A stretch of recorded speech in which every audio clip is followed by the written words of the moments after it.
Assalamualaikum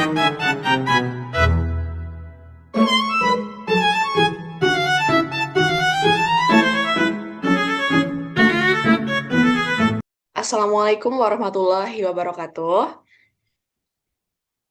Perkenalkan, kami dari kelompok 4 akan memaparkan materi mengenai perencanaan pembangunan Provinsi Kalimantan Timur. Dengan dosen pembimbing, Dr. Sukanto SEMSE, Ibu Imelda SEMSE, dan Bapak Syabam Syahputra Manurung, SOS MSI. Sebelum kami mulai pemaparan materi kami, izinkan kami untuk memperkenalkan diri kami masing-masing. Saya Latifah Aulia Sefirna dan rekan-rekan saya. Ya, Muhammad Zainuri. Saya Salwa Salsabila. Saya Muhammad Ridho Alfarezi. Berikut adalah pemaparan dari kelompok kami.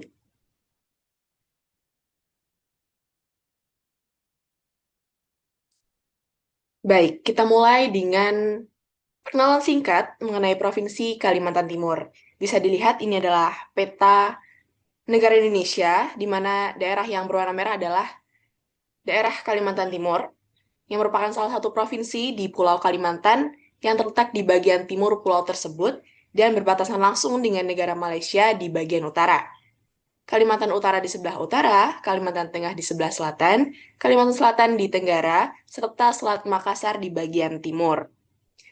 Provinsi ini memiliki luas wilayah sekitar kurang lebih 129.066 km yang menjadikannya salah satu provinsi terluas di Indonesia. Ibu kota provinsi ini sendiri adalah Kota Samarinda, yang juga menjadi pusat pemerintahan dan kegiatan ekonomi wilayah. Provinsi ini memiliki 7 kabupaten dan 3 kota, yaitu Kabupaten Pasir, Kabupaten Penajam Pasir Utara, Kabupaten Kutai Kertanegara, Kabupaten Kutai Barat, Kabupaten Kutai Timur, Kabupaten Berau, Kabupaten Mahakam Ulu, dan untuk kotanya ada Kota Balikpapan, Kota Samarinda, dan Kota Bontang. Provinsi ini dikenal sebagai wilayah dengan kekayaan sumber daya alam yang melimpah, seperti batu bara, minyak, gas bumi, serta potensi kehutanan yang besar. Dan selain itu juga, Kalimantan Timur menjadi lokasi pembangunan Ibu Kota Nusantara atau yang sering kita dengar IKN, yang berada di wilayah Kabupaten Penajam Pasir Utara dan Kutai Kertanegara, yang menyebabkan posisi provinsi ini menjadi semakin meningkat dalam pembangunan nasional. Oke, boleh next?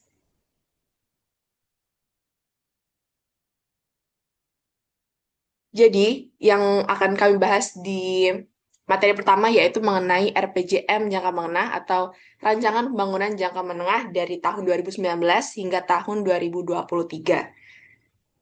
Dalam perencanaan pembangunan jangka menengah ini sendiri, Kalimantan Timur perlu menyesuaikan strategi dan prioritas pembangunan dengan dinamika regional serta kesiapan daerah dalam mendukung IKN. RPJM ini sendiri menjadi dokumen yang memuat arah kebijakan, di mana seperti strategi pembangunan dan target kinerja selama 5 tahun. Dan sekaligus juga menjadi dasar untuk melihat sejauh mana visi dan misi kepala daerah yang diwujudkan melalui program-program pembangunannya. Nah, pada periode sebelumnya, itu dari tahun 2019 hingga tahun 2023, lebih diarahkan pada penguatan daya saing ekonomi, peningkatan kualitas sumber daya manusia, penyediaan infrastruktur, kemudian ada integrasi wilayah, dan strategis dengan agenda pembangunan nasional. Nah, untuk penilaian sendiri, kami menggunakan beberapa indikator utama. Yang pertama ada pertumbuhan ekonomi dengan target RPJMD itu adalah 3,5 kurang lebih 1% dan direalisasikan di tahun 2021 itu sekitar 3-4%. Dan untuk tercapai secara optimal atau belum, itu belum tercapai secara optimal. Kemudian untuk pertumbuhan ekonomi non-migas itu sendiri ada 6 kurang lebih 1% dan terrealisasi 5-6% dan cenderung tercapai. Kemudian untuk tingkat kemiskinan itu ditargetkan 5,70% dan terrealisasi itu sekitar 6% dengan keterangan belum tercapai. Kemudian untuk Indeks Pembangunan Manusia atau IPM itu ditargetkan 76,87, namun terrealisasi 76 hingga 77 itu dengan keterangan tercapai. Kemudian eh, indeks Gininya ditargetkan 0,326 dan terrealisasi sekitar 0,32 dengan keterangan tercapai. Selanjutnya untuk indeks kualitas lingkungan hidup itu ditargetkan sebesar 76,15 dan terrealisasi sekitar 76 hingga maaf dari 75 hingga 76 dengan keterangan hampir tercapai. Selanjutnya untuk opini BPK dan LKPD dengan targetnya itu WTP, terrealisasinya juga WTP dengan keterangan tercapai. Selanjutnya, pendapatan asli daerah itu ditargetkan sesuai proyeksi RPJMD dan realisasinya itu realisasi stabil dipengaruhi batubara dengan keterangan tercapai hanya sebagian. Selanjutnya, ada indeks persepsi korupsi itu ditargetkan sebesar 7,45 dan terrealisasi sebesar sekitar 7 dengan keterangannya belum tercapai. Baik, untuk eh, RPJMD jangka menengah 2019 hingga 2023 ini bisa kita lihat eh, pandemi COVID-19 ini memberikan dampak signifikan terhadap pertumbuhan ekonomi, terutama bisa kita lihat di sektor pertambangan dan tenaga kerja, yang menyebabkan beberapa target tidak tercapai secara optimal. Nah, selain itu juga ada tantangan lain yang muncul seperti dominasi sektor ekstraktif yang membuat struktur ekonomi kurang stabil. Namun, dengan demikian, perbaikan tata kelola dan peningkatan kualitas sumber daya alam dan sumber daya manusia juga tetap menunjukkan tren yang positif. Oke, boleh next? Oke, selanjutnya, setelah tadi ada RPJMD jangka menengah tahun sebelumnya, sekarang kita akan bahas mengenai RPJMD tahun 2025 hingga tahun 2029. Untuk jangka menengah, tujuannya sendiri itu yang pertama mewujudkan Kalimantan Timur itu sukses. Dan sasarannya itu mempercepat pertumbuhan ekonomi, pengurangan kemiskinan, kemudian pengurangan ketimpangan, serta pembangunan infrastruktur berkualitas. Untuk indikator utamanya itu pertumbuhan ekonomi dari 6,4 hingga 8,6%, tingkat kemiskinan dari 3,3 hingga 3,7%, indeks daya saing meningkat, dan kontribusi PDRB provinsi mencapai 4,01%. Selanjutnya ada tujuannya terbangunnya generasi emas dengan sasaran peningkatan derajat kesehatan, mutu pendidikan, produktivitas tenaga kerja, kemudian penguatan karakter budaya masyarakat. Selanjutnya ada terwujudnya tata kelola pemerintahan yang baik, di mana sasaran utamanya itu peningkatan profesionalitas layanan publik, kemudian integritas aparatur, serta percepatan digitalisasi pemerintah dan keterkaitannya dengan SDG 16 dan SDG 17 mengenai kelembagaan tangguh dan kemitraan pembangunan. Untuk targetnya sendiri, yang pertama itu berfokus pada pembangunan, seperti transformasi ekonomi, penguatan sumber daya manusia, digitalisasi birokrasi, dan keberlanjutan lingkungan. Target yang kedua itu terletak pada konteks nasional, yang diselaraskan dengan RPJMN dari tahun 2019 hingga tahun 2025 hingga tahun 2029, disertakan dengan visi Indonesia Emas 2045. Selanjutnya, yaitu terdapat tantangan utamanya, itu ada kesenjangan wilayah, ketergantungan sumber daya alam, dan peningkatan kualitas layanan publik. Dan target yang terakhir itu terletak pada strateginya, terletak pada pembangunan hijau, inovasi teknologi, serta kemitraan publik swasta untuk pendanaan dan pembangunan infrastruktur. Baik, boleh next.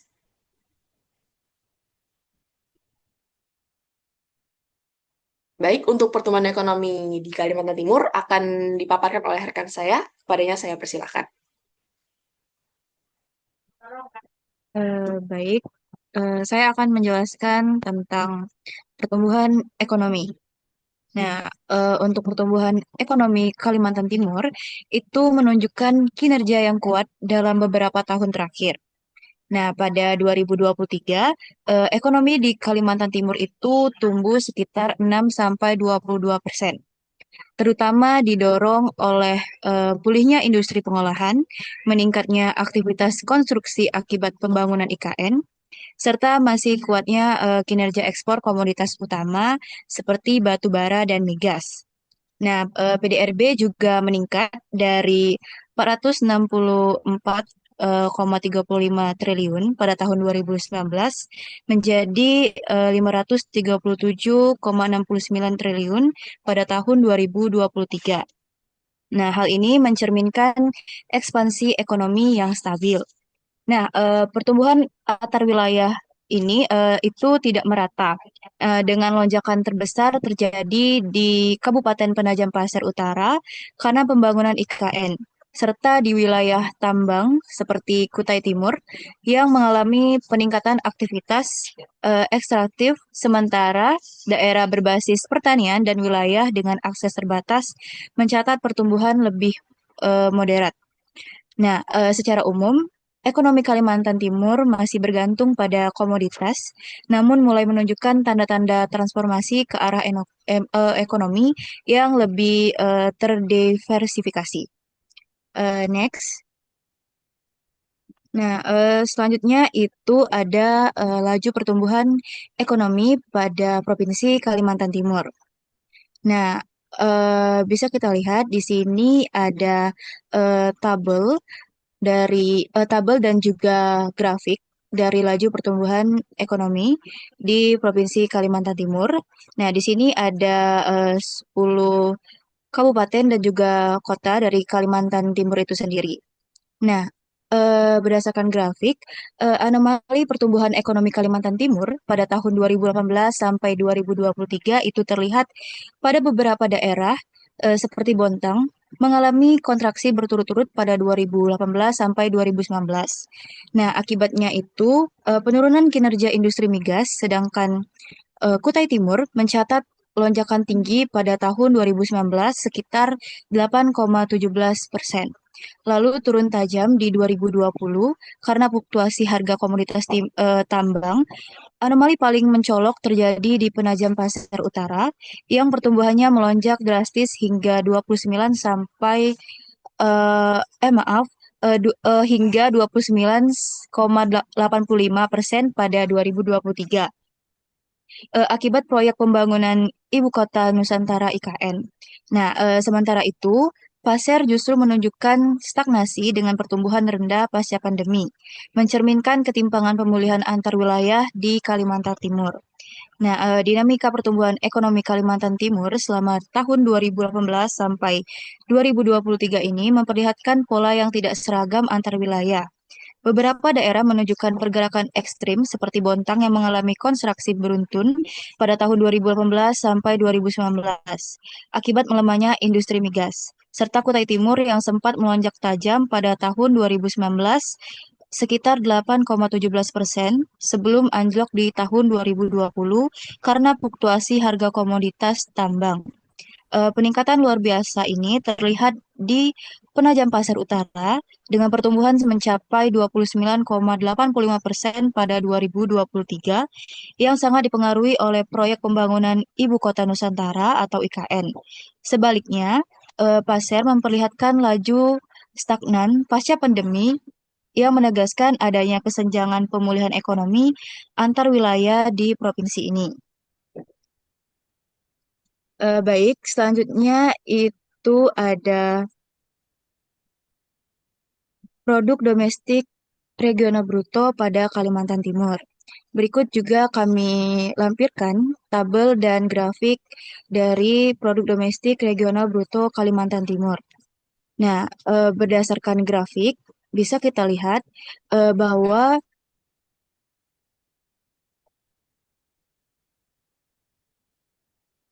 maaf eh, bahwa data PDRB di Kalimantan Timur pada tahun 2018 sampai 2023 itu menunjukkan tren peningkatan di seluruh wilayah. Namun terdapat beberapa anomali penting. Penajam Pasir Utara mengalami lonjakan tajam pada tahun 2022 sampai 2023 dari 6,49 triliun menjadi 9,61 triliun. Anomali ini jelas dipengaruhi oleh pembangunan besar proyek Ibu Kota Nusantara atau IKN. Sebaliknya, Bontang dan Mahakam Ulu menunjukkan kenaikan yang relatif kecil dibandingkan dengan daerah lain, yang menandakan menandakan pertumbuhan ekonomi yang lambat dan ketergantungan tinggi pada sektor tunggal seperti migas atau sumber daya alam. Nah, di sisi lain, Kutai Timur dan Kutai Kertanegara konsisten mencatat PDRB tertinggi di antara kabupaten dan kota, mencerminkan dominasi sektor pertambangan dan energi. Sementara itu, total PDRB Provinsi Kalimantan Timur terus meningkat signifikan dari 464 triliun pada tahun 2018 menjadi 537 triliun pada tahun 2023 yang menandakan pemulihan ekonomi yang kuat pasca pandemi meskipun pertumbuhan antar wilayah tidak merata. Nah, selanjutnya itu ada distribusi by sektor di Kalimantan Timur. Nah, yang pertama itu kita akan bahas mengenai Kabupaten Pasir.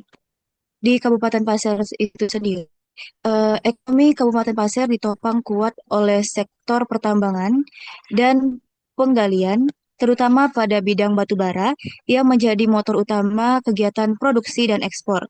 Aktivitas ini mendorong tumbuhnya sektor perdagangan dan transportasi, namun menjadikan struktur ekonomi sangat bergantung pada komoditas. Pasir juga memiliki potensi pertanian dan perkebunan yang berkembang, namun kontribusinya masih tertinggal dibanding sektor ekstraktif, sehingga diversifikasi ekonomi menjadi tantangan utama. Nah, selanjutnya itu ada Kabupaten Kutai Barat. Pada Kabupaten Kutai Barat memiliki struktur ekonomi berbasis pertanian, kehutanan, dan perikanan, dengan kontribusi pertambangan batu bara yang cukup signifikan, namun tidak sebesar kal, eh, Kutai Kertanegara dan, aduh maaf, Kutai Timur. Nah, sebagai wilayah dengan geografis luas dan akses yang berkembang terbatas, dan pemerataan infrastruktur menjadi isu penting yang mempengaruhi efisiensi ekonomi daerah. Nah, yang ketiga itu ada Kabupaten Kutai Kartanegara.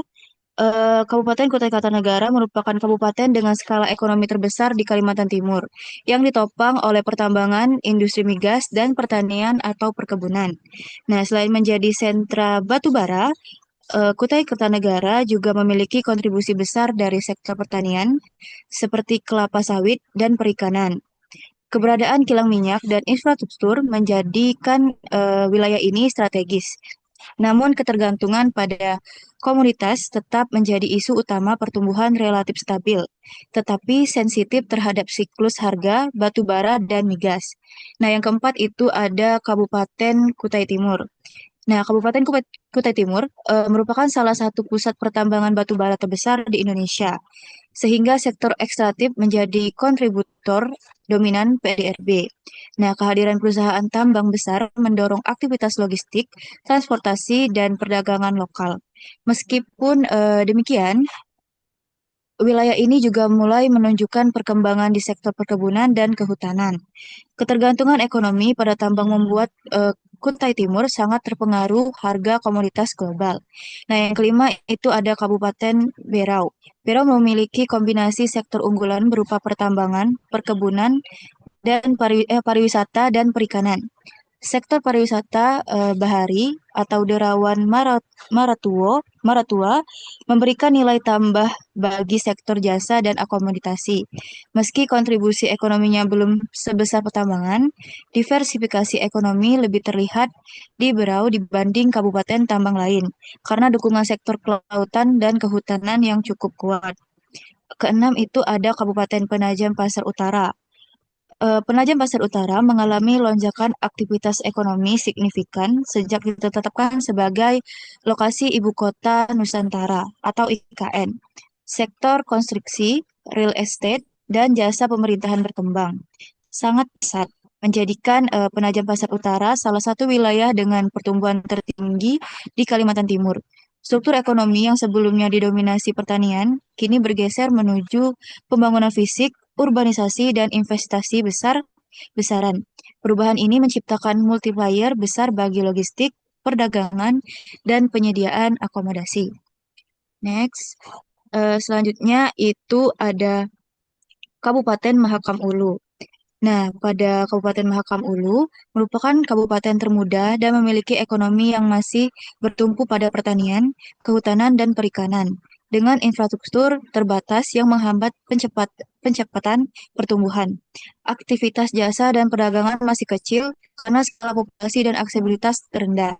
Meski demikian, potensi energi terbarukan dan perkebunan mulai berkembang seiring perbaikan konektivitas antar wilayah.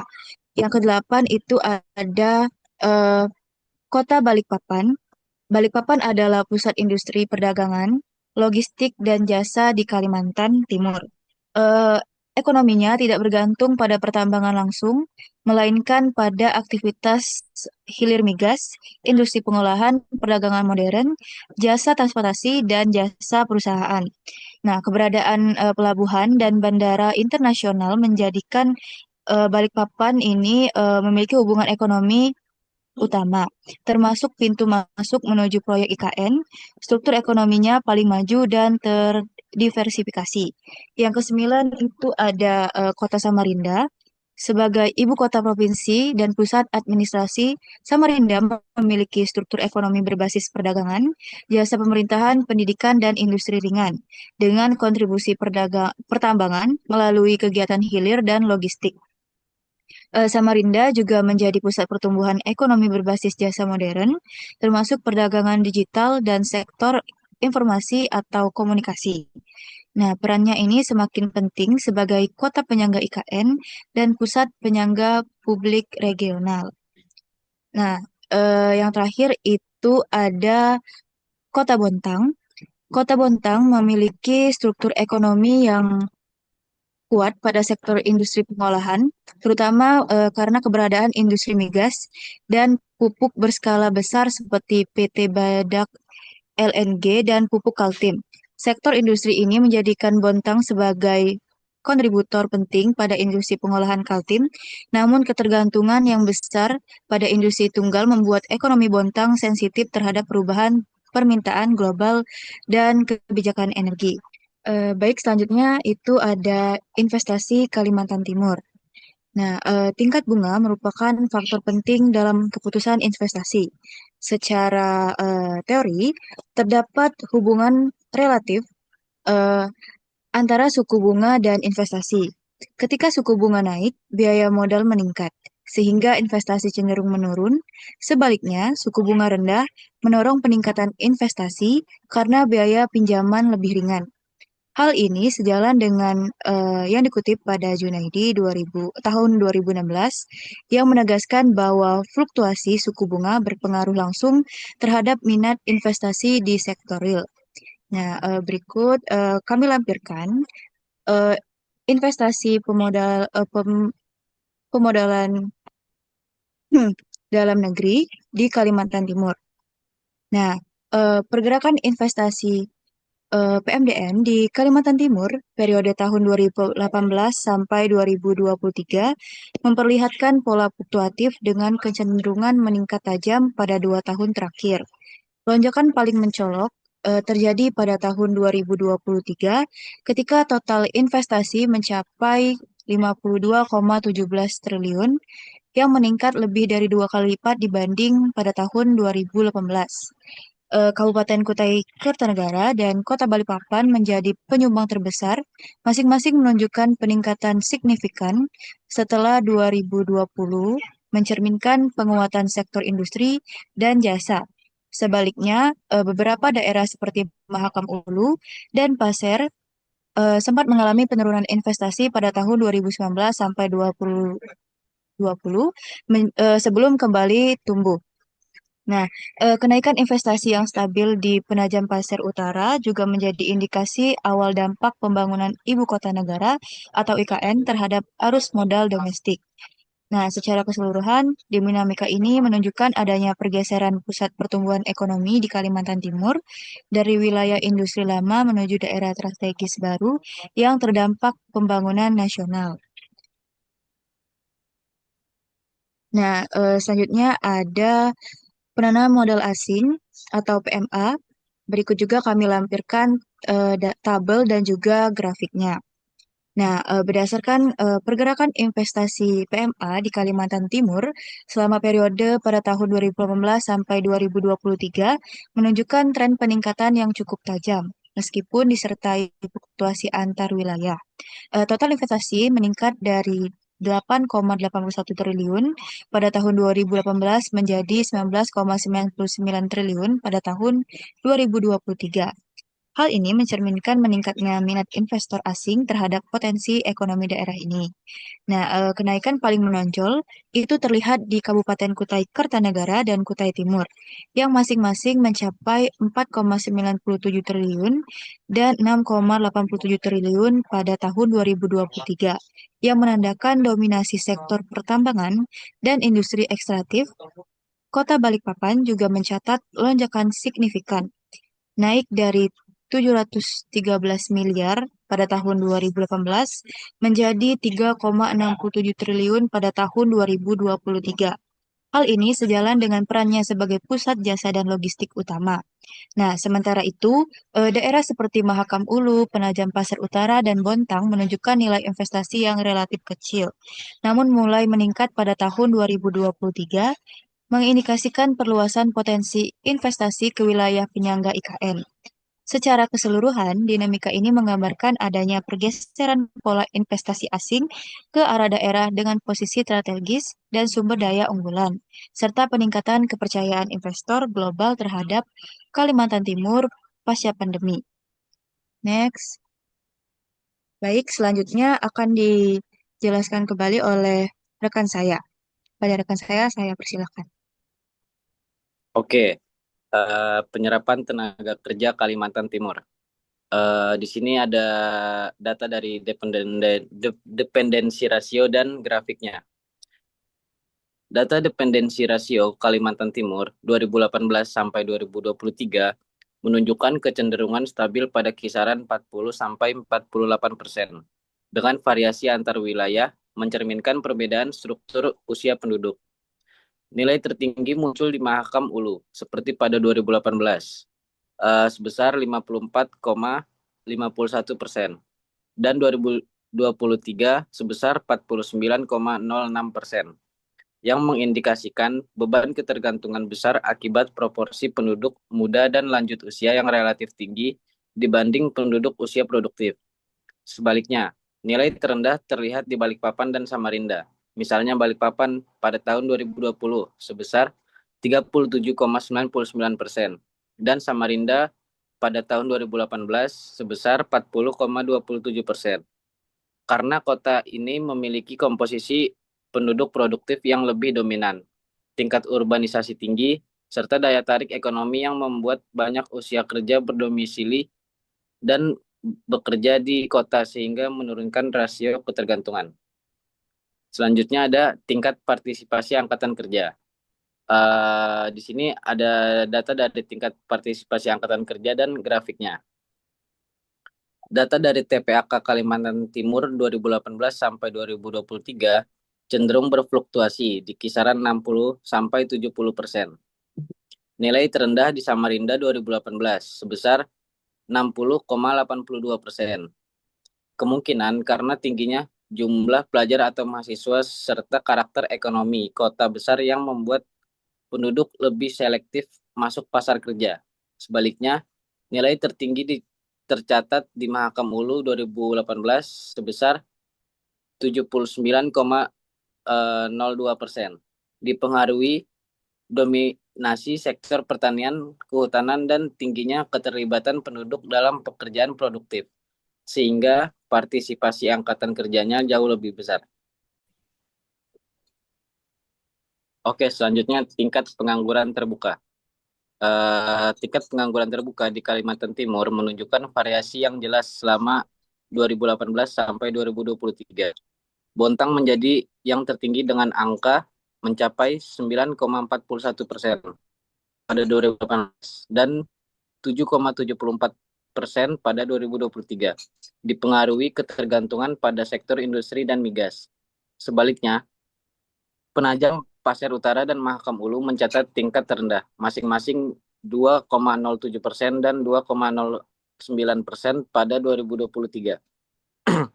karena struktur ekonomi yang lebih stabil dan sektor pertanian yang padat karya. Lonjakan pada 2020 sampai 2021 terjadi akibat pandemi, namun menurun kembali setelah 2022 seiring pemulihan ekonomi.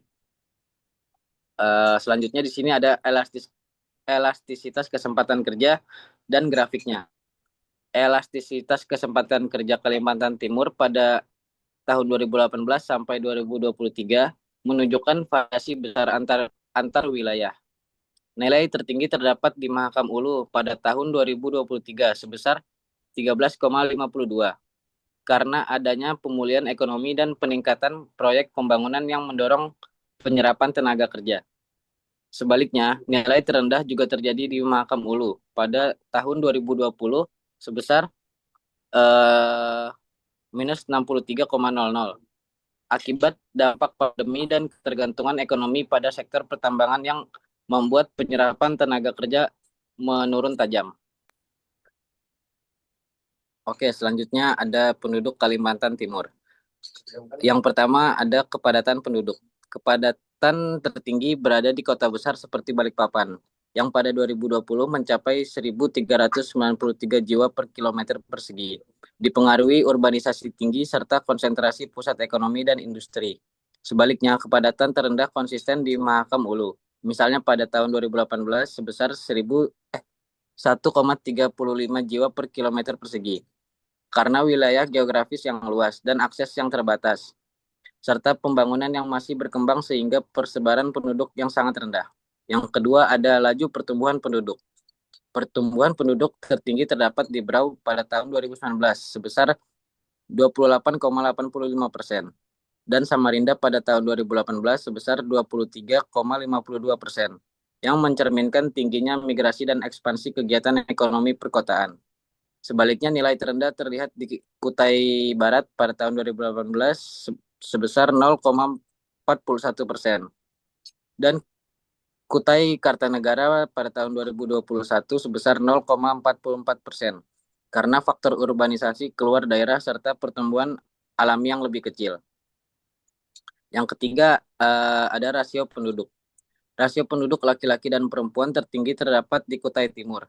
Misalnya pada tahun 2019 sebesar 118,3 karena dominasi sektor pertambangan dan industri yang menarik lebih banyak pekerja laki-laki. Sementara nilai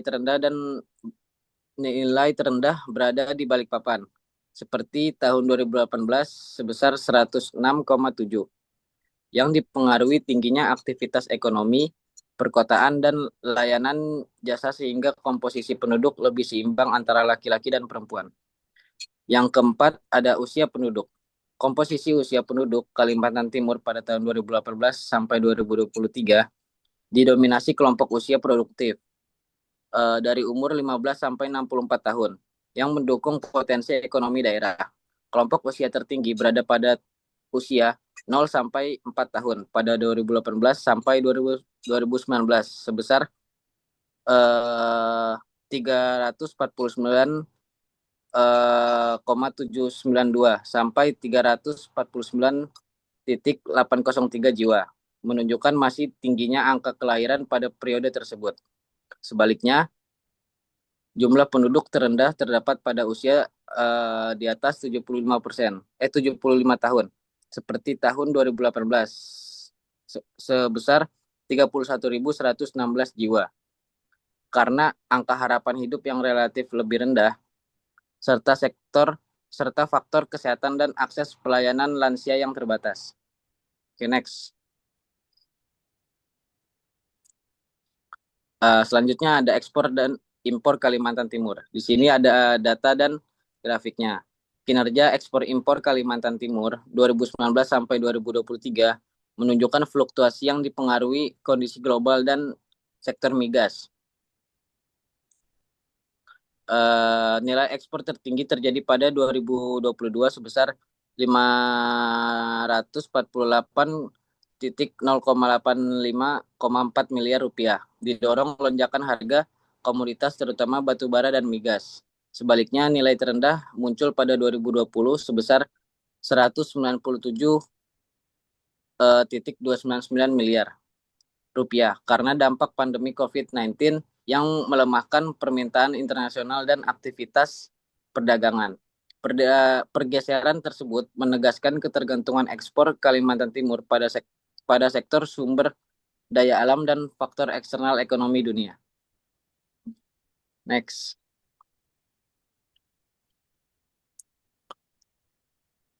Oke, di sini ada data dari inflasi dan grafiknya.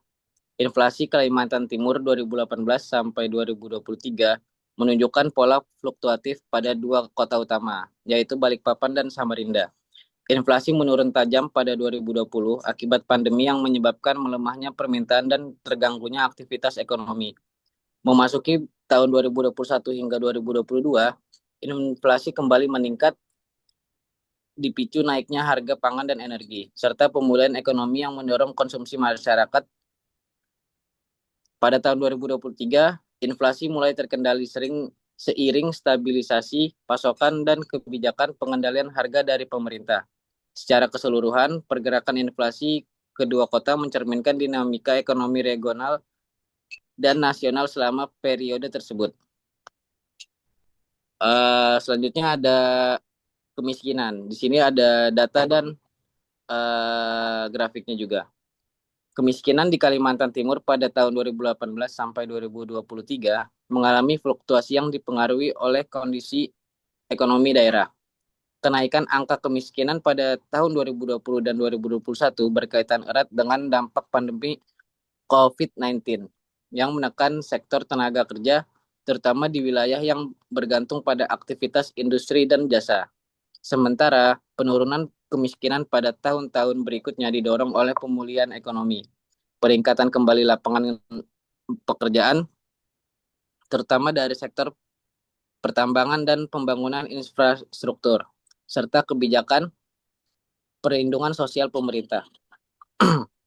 Perbedaan antar wilayah juga dipengaruhi oleh struktur ekonomi daerah, di mana Mahakam Ulu terus mencatat kemiskinan tertinggi karena aksesibilitas dan pembangunan ekonomi yang masih terbatas.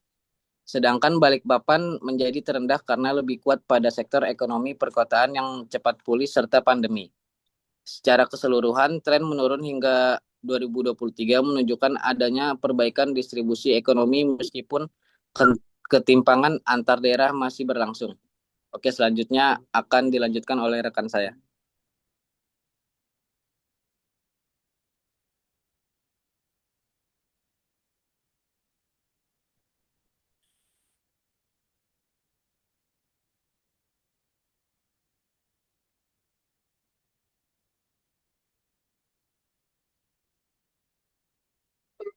Iya tuh. Oke, maaf. Oke, sekarang kita masuk ke analisis dari ketimpangan itu sendiri. Yang pertama itu masuk ke analisis dari indeks Williamson. Oke, yang kita tahu indeks Williamson itu berkisaran nilai antara 0 sampai dengan nilai di atasnya. Nah, semakin tinggi nilainya, semakin jauh dari angka 0 berarti dia semakin timpang. Oke, kita lihat pada tabel indeks Williamson. Oke, ketimpangan antar daerah paling tinggi terjadi di Samarinda dan Penajam Pasir Utara yang didorong oleh konsentrasi kegiatan ekonomi dan administratif. Pasir, Mahakam Ulu, dan Berau memiliki nilai Williamson terendah karena perbedaan kapasitas ekonomi antar wilayah relatif kecil. Oke, bisa dilihat ya nilai yang terendahnya dan yang tertingginya. Yang mana jika dia jauh dari angka 0 berarti dia relatif timpang. Tapi kalau dia mendekati angka 0 berarti dia tingkat timpang itu rendah.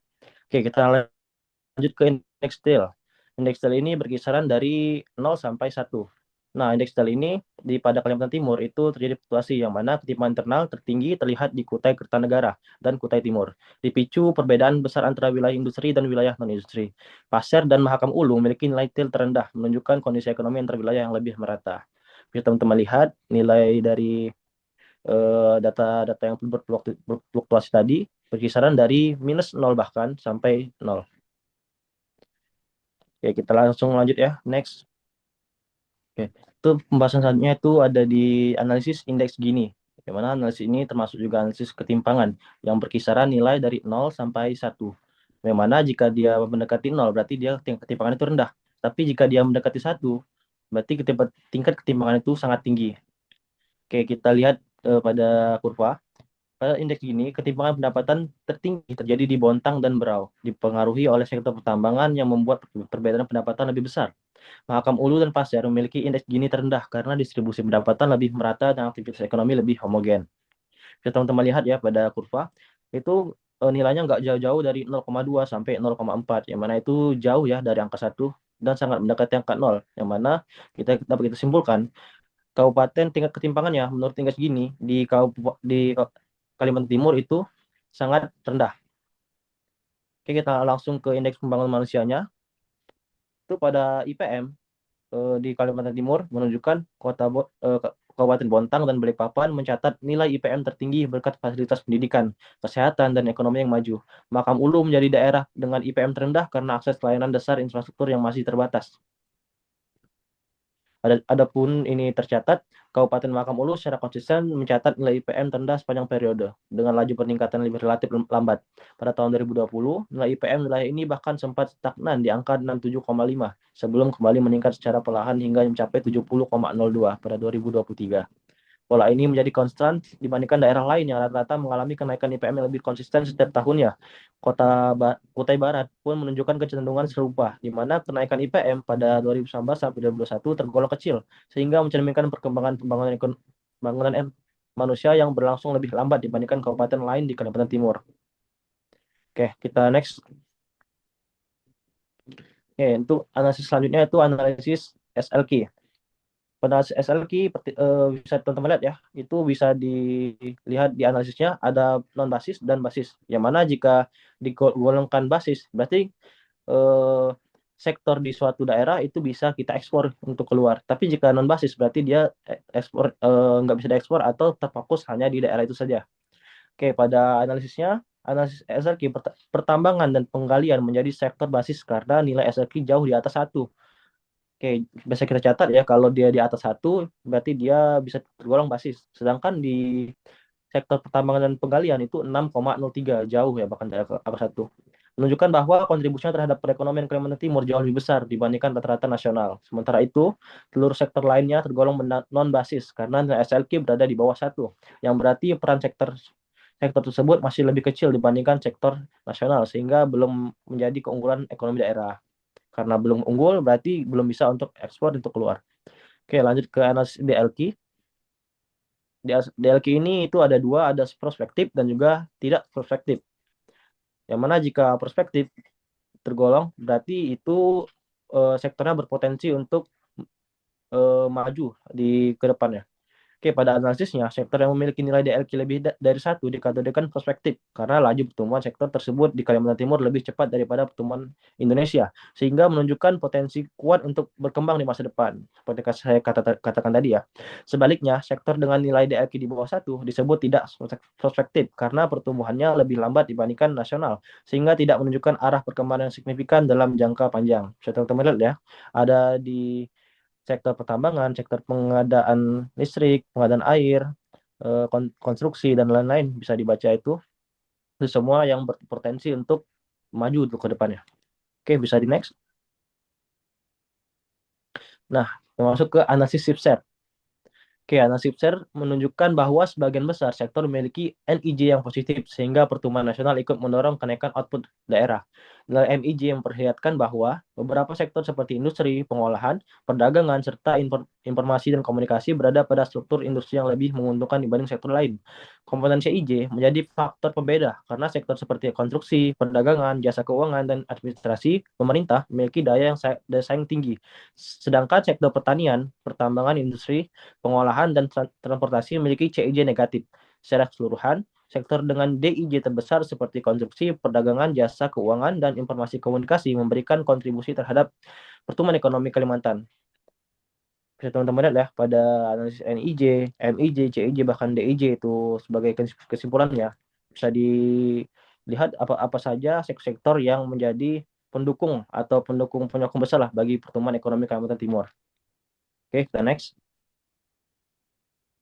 Oke, pada tip ini analisis terbagi klasen, yang mana analisis ini tuh terbagi jadi 4 kuadran. Yang pertama itu kuadran 1, yang artinya sektor itu maju dan tumbuh pesat. Kuadran 2 itu sektornya maju tapi tertekan. Kuadran 3 itu artinya sektornya tuh berpotensial untuk bisa maju atau masih dapat berkembang lah dengan cepat. Kuadran 4 itu sektornya relatif tertinggal. Oke, pada tingkat provinsi, sektor-sektor terbagi ke dalam 4 kuadran berdasarkan pertumbuhan kontribusinya. Oke, kuadran 1 bisa dilihat ya, itu ada industri, pengolahan, pengadaan listrik, pengadaan air, konstruksi, penyediaan akomodasi itu menjadi sektor maju Pak di Kalimantan Timur. Yang artinya ini adalah sektor utama yang menjadi penopang atau menjadi penyumbang terbesar di Kalimantan Timur. Oke, yang kedua itu sektor maju dan tertekan. Bisa dilihat ya itu datanya memang tidak ada di Kalimantan Timur karena memang kuadran 2 itu kosong untuk Kalimantan Timur. Kita lanjut ya ke kuadran 3 itu ada pertanian, transportasi, jasa keuangan, jasa perusahaan, jasa kesehatan, dan jasa lainnya. Itu masuk ke sektor yang berpotensi untuk maju di kedepannya atau berpotensi lah untuk menjadi sektor kuadran 1. Oke, yang terakhir itu sektor relatif yang tertinggal atau bahkan rata-rata orang di Kalimantan Timur itu nggak nggak apa ya nggak ikutin untuk di sektor ini. Itu ada pertambangan dan penggalian, perdagangan besar, real estate, administrasi pemerintah, jasa pendidikan, produk domestik regional bruto, dan lain-lain ya. Oke, kita lanjut ke ini, berdasarkan IPM. Oh ya, saya lupa menjelaskan kalau yang tadi, tolong diulang ya, bahwa yang ini, yang 4 kuadran ini, itu kami analisisnya menggunakan, kami sandingkan antara laju pertumbuhan ekonomi. Sedangkan untuk yang di IPM, itu kami gunakan data indeks pembangunan manusianya antara Indonesia dan juga Kalimantan Timur.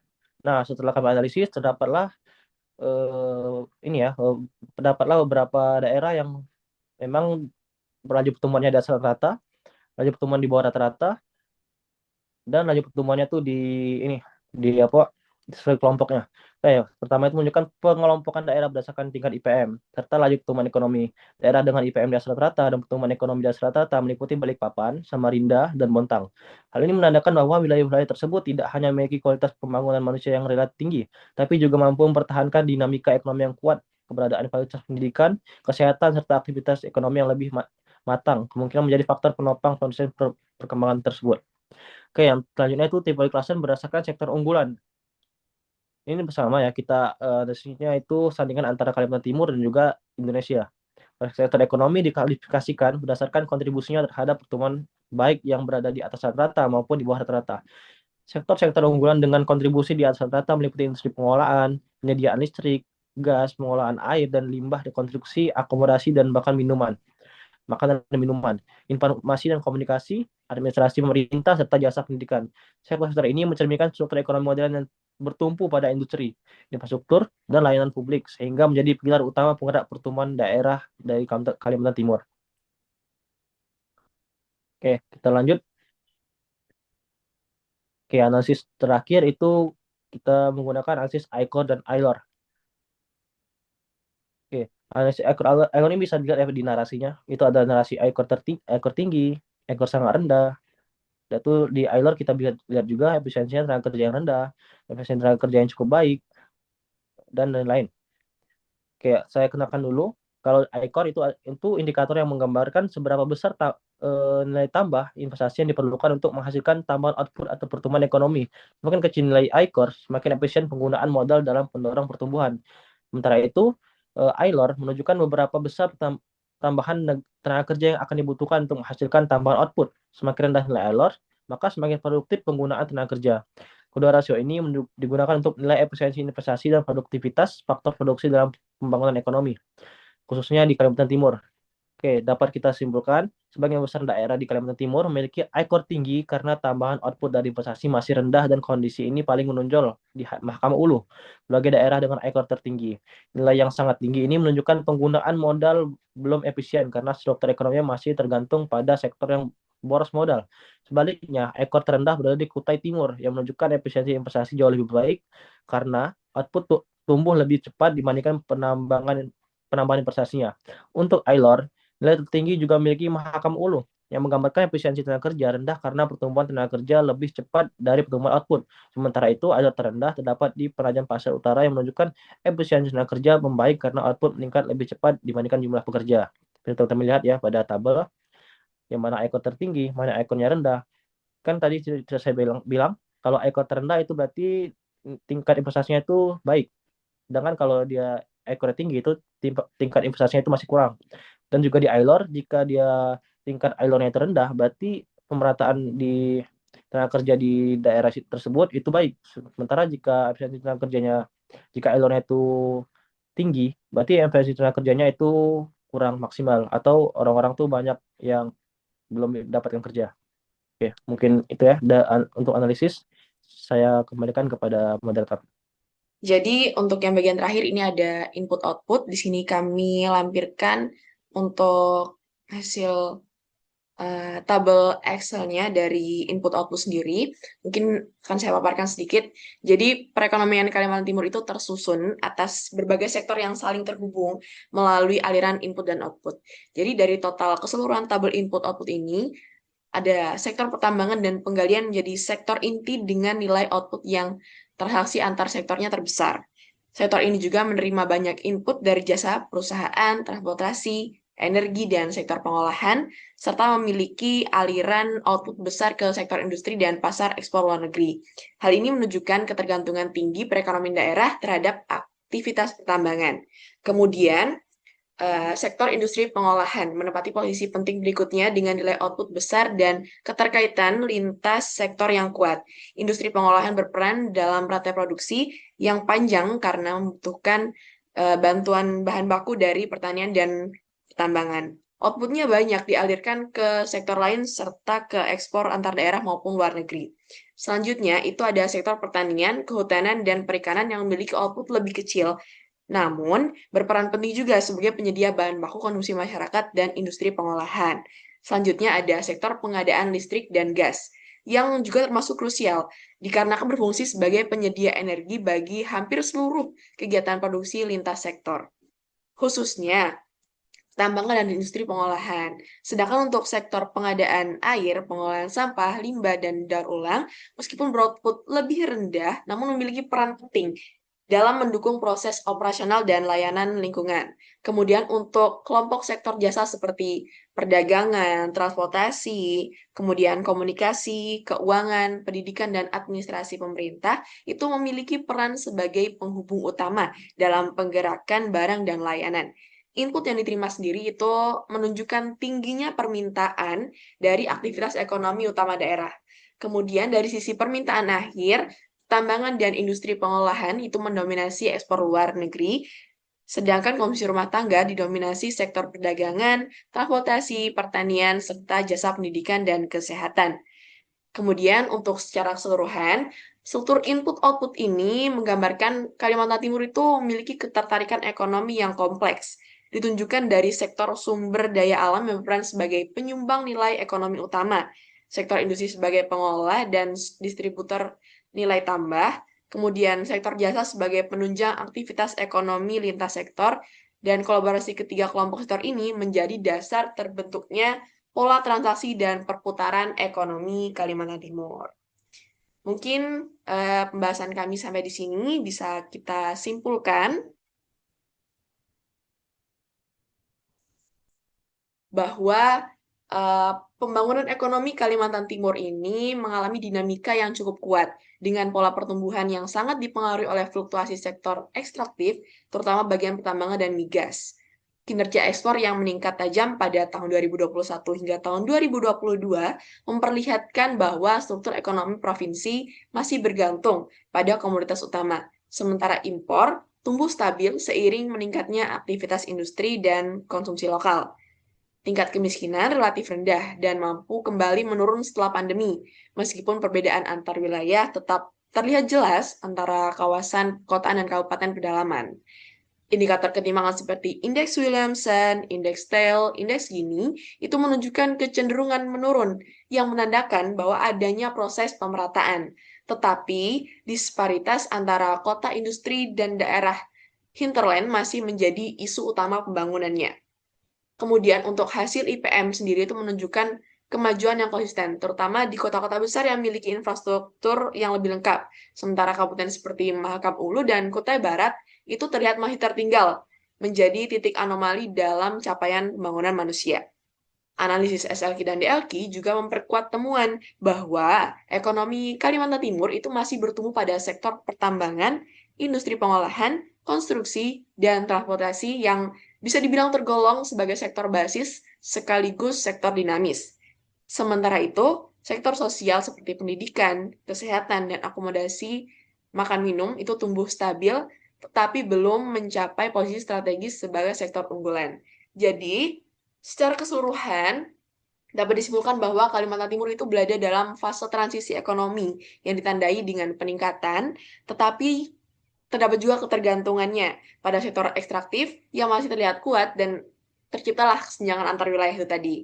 Jadi, kecepatan perkembangan manusia dan diversifikasi ekonomi itu menjadi kunci untuk mendapatkan dan menciptakan pertumbuhan yang lebih inklusif, terutama menjelang pembangunan Ibu Kota Nusantara atau IKN yang berpotensi menjadi katalis bagi pemerataan wilayah dalam beberapa tahun mendatang.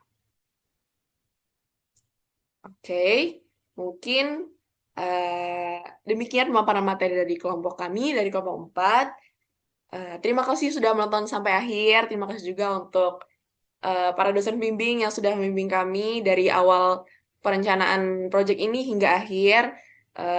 Kami harap semoga materi kami ini dapat diterima dengan baik oleh rekan-rekan juga. Mungkin demikian pemaparan dari kami.